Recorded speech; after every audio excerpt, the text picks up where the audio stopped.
ایک گاؤں میں کنویں میں کتا مر گیا۔ چونکہ اس کنویں سے تمام گاؤں والوں کو پانی کی فراہمی کا واحد ذریعہ تھا، اس لیے سب لوگ پریشان ہو گئے کہ کیا کیا جائے۔ کسی عقل مند نے مشورہ دیا کہ مولوی صاحب کے پاس چلتے ہیں اور ان سے شریعت کے مطابق حل پوچھتے ہیں۔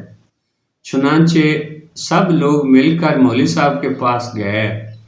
مولوی صاحب نے بتایا کہ کتا گرنے سے پورا کنواں ناپاک ہو گیا۔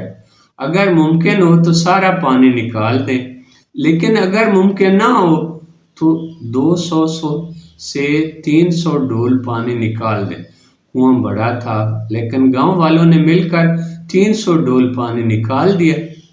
شام کو کچھ لوگ مولوی صاحب کے پاس آئے اور کہا کہ ہم نے سارا پانی نکال تو دیا ہے، لیکن ابھی تک پانی سے بو آتی ہے۔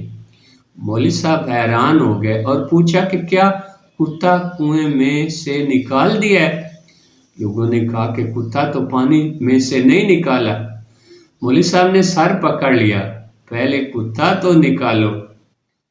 اس کہانی کی طرح ہم اپنے سابقہ گناہوں پر جب اللہ سے بخشش مانگ رہے ہوتے ہیں، اسی وقت ہم دل میں کسی کو دھوکہ دینے کے بارے میں سوچ رہے ہوتے ہیں، یعنی دل میں کتا ہے اور ہم پانی کی بالٹیاں کنویں سے نکال رہے ہوتے ہیں۔ تو توبہ کا مطلب ہے اپنی زندگی اس طرح بدل لینا کہ برائی کا خیال بھی دل میں نہ آئے۔